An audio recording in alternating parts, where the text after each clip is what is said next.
Hello, friends. Welcome to 1000 Words, Stories on the Way. My name is Matthew Clark. Thanks for being here. Before I get started, I want to say thanks for supporting this podcast by listening, leaving reviews, and sharing it with your friends. I really appreciate that. It really encourages me. I really hope this podcast can kind of shine a little light in the world or be a dash of salt for somebody. This is where I put things that are helping me, kind of helping me keep faith, helping me keep trusting Jesus, helping me stay engaged in what's most true. So if you find this podcast helpful in any of those ways, please do leave reviews. That promotes visibility within iTunes and all that. And then, recommend it to your friends, share it on Facebook, and so forth. Speaking of that kind of thing, something I want to recommend to you, my friends, is Anselm Society's online Imagination Redeemed conference. It's going on right now, and I've been eating it up. It's so encouraging. It's been so life-giving for me this week. I so badly need to see living examples and to hear good stories of how life can be more than I would have thought possible. Amy Lee mentioned how easy it is to be like hobbits in the tiny realm of the Shire. They have no idea what a massive and glorious world that they're a part of. And I so quickly forget that my little life is being called upon to participate in a vast and noble reality. And just like the hobbits, they can't see Gondor or Rohan or Rivendell from their vantage point in the Shire, but they're still a part of it. And so are we. There is this soaring and profound music from beyond the world at work, and we, here and now, are invited to lend our voices to its making in this place. So, go to imaginationredeemed.com and sign up for the conference. It's only $35, and it's tons of material. I really believe in passing on good stuff when I come across it, so please do check that out. And having mentioned Imagination Redeemed, I'll say that this week's episode is very much inspired by the talks I've been listening to there.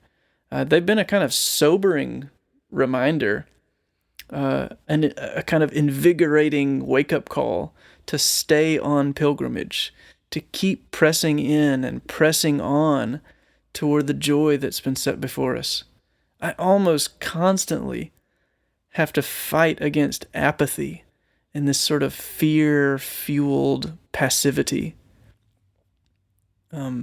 Author S.D. Smith, he said that he mistook his own tendency to withdraw for humility and shyness, when it was actually pride and fearfulness.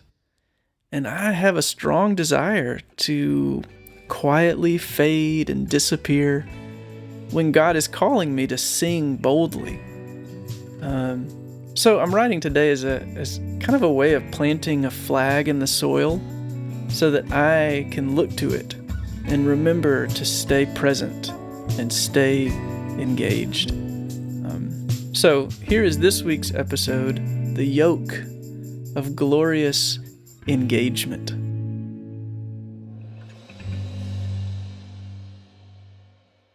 Teddy Roosevelt's famous Man in the Arena speech, in part, goes like this. It is not the critic who counts, not the man who points out how the strong man stumbles, or where the doer of deeds could have done them better. The credit belongs to the man who is actually in the arena, whose face is marred by dust and sweat and blood, who strives valiantly, who errs, who comes up short again and again, because there is no effort without error and shortcoming, but who does actually strive to do the deeds, who knows great enthusiasms, the great devotions, who spends himself in a worthy cause, who at the best knows in the end the triumph of high achievement, or who at the worst, if he fails, at least fails while daring greatly, so that his place shall never be with those cold and timid souls who neither know victory nor defeat. Most recently, Brene Brown has taken up that phrase, daring greatly, from this speech, and named her book after it. That book has been sitting, borrowed and unread, on my shelf for a long while now, and I point to it only as evidence that this speech clearly continues to have deep resonance with a lot of people all these years later. To go further back, though, I think of Odysseus and the Lotus Eaters. Humanity has always had to fight the temptation to disengage from the worthy fight, to be lulled into passivity and languish in the bleary false comfort of apathy and ease. At the same time, a thing is not good just because it's difficult, nor bad just because it's easy or pleasant. For instance, workaholism may be difficult and bad. Perfectionism may be demanding and merciless. Dancing may be easy and life-giving. Watching the sunset or the stars glimmer are both easy to do, and deeply redemptive ways of staying engaged and present to life. I remember someone pointing out that when Jesus says his yoke is, quote, easy, he means that the yoke is fitting. Yokes are wooden harnesses that link two oxen together so they can work in the field side by side. And if the yoke is ill-fitted, it will chafe and tear the skin of the animal's neck and damage it. The context of Jesus' comment is work, but work that gives rest, because it is working in a way that fits just right. To be at work with Jesus, deeply engaged in life with him in the arena, is fitting work. It's work that doesn't chafe or tear the skin because it fits. So here's the full quote. "Come to me, all you who labor and are heavy laden, and I will give you rest. Take my yoke upon you, for my yoke is easy, and my burden is light." Jesus seems to be saying that we need to be deeply engaged in life. There is good, life-giving work to be done. And there are ways of working that don't give life, that actually do damage. The rest and the easiness that come with being yoked to Jesus and his work promote neither passive repose or anxious striving. I'm bringing all of this up as a sort of personal confession. One of the most resonant and persistent parables of Jesus in my own mind for a long time now has been the parable of the talents. I'm haunted by a feeling of untapped potential or unrealized potency that has been shut up in a little coffer and buried safely under layers of fear and passivity. But there are so many ways to justify my aloofness. I'll admit, one way, being plowed up by the oxen in the field of my own heart, is a fear that takes the form of avoidance through a sort of victim mentality. Victim mentality says, everything bad is someone else's fault, and everything good is someone else's job. Do you see how that makes growth impossible? It justifies a kind of unresponsiveness to one's own life. If everything bad is someone else's fault, then blame and complaining take over, and we become happily helpless towards our own lives. Irresponsibility is really a way of giving someone else possession of what ought to belong to us. It's a form of willful enslavement. And if everything good is someone else's job, that works in much the same way, since we put any possibility to initiate healing, change, or growth in someone else's court. The result is paranoid bitterness. Paranoid literally means to be outside of one's own mind. Para means beside, and noia is the word for mind. My good friend Tom has a phrase he used to pray over me. He'd say, "I pray that you stand up in your own life." Isn't that great? To stand up in your own life. Sally Clarkson has a book titled Own Your Life, which gets at the same idea. But irresponsibility and victim mentality do the opposite. They produce this resentful paranoia where instead of standing up in, we stand outside of ourselves, beside our own mind and life, detached from it and made powerless and afraid by our unwillingness to engage and take responsibility for ourselves. That's a sad way to live. It paints everyone as a threat and a hindrance. Every bad thing, they did this to me.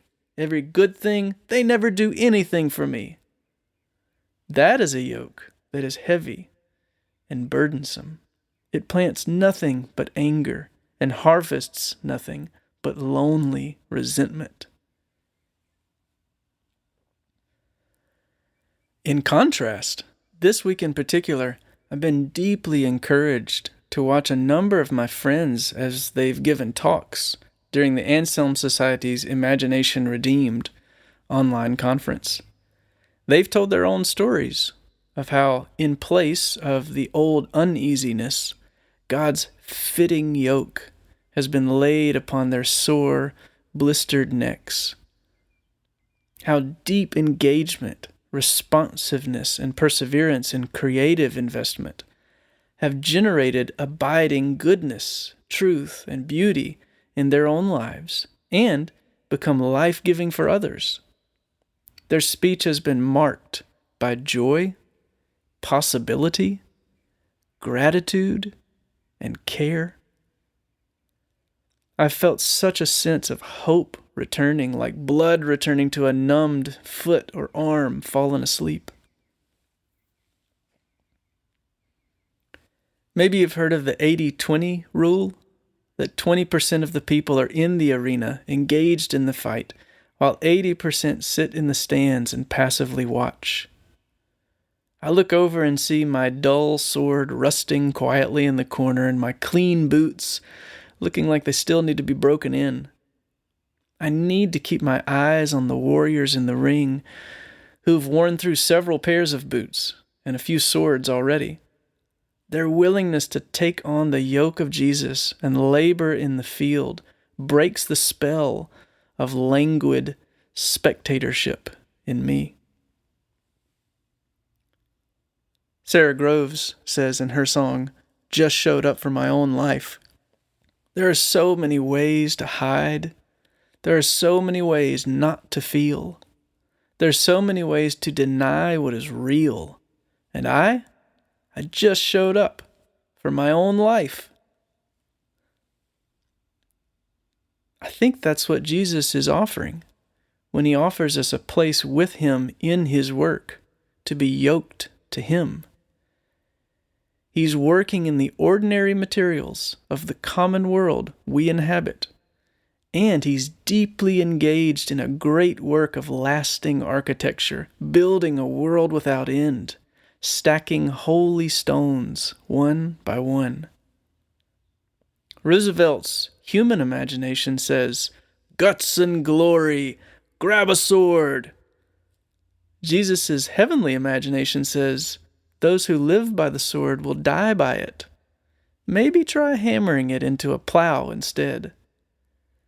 Paradoxically, in the kingdom of the Christ, the warriors are humble farmers. And the arena where glorious battle takes place is the field of vision hardly anyone has bothered to look at. yet.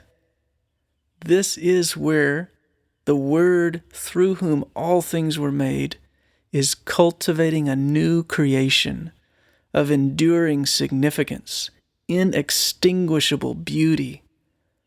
Its foundations rooted in eternity, and its endlessness plowed, planted, and harvested, strangely enough, from the mundane dust of the arena floor.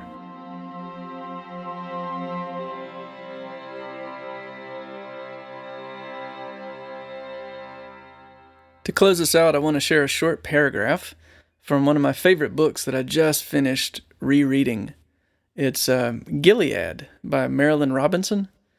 The story, if you don't know, is about an old preacher who gets married late in his life, and he has a son while he's in his 70s. So this book is a journal that he's keeping for his son to read later and know his father. Near the end of the book, the old preacher mentions how the beauty of life lays a kind of responsibility on us to honor it, to not fail to engage with it in love. And he says this requires bravery, which he points out is a form of generosity fed on hope, which comes from faith. So here's the paragraph. Theologians talk about a prevenient grace that precedes grace itself and allows us to accept it. I think there must also be a prevenient courage that allows us to be brave.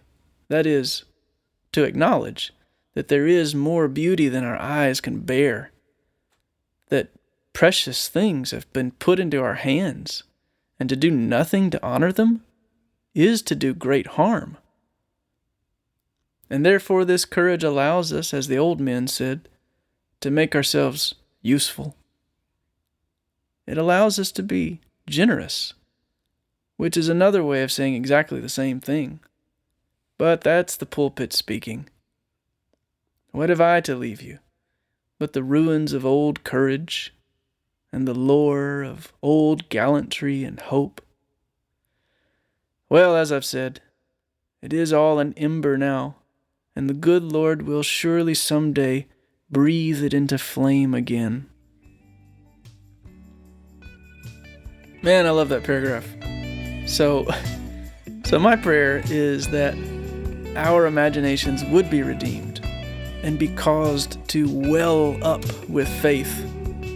And that would give us hope enough to be brave and generous and to honor the precious call Jesus has entrusted to us, to labor with him as he realizes his eternal kingdom right here in our midst. So that is all for this week.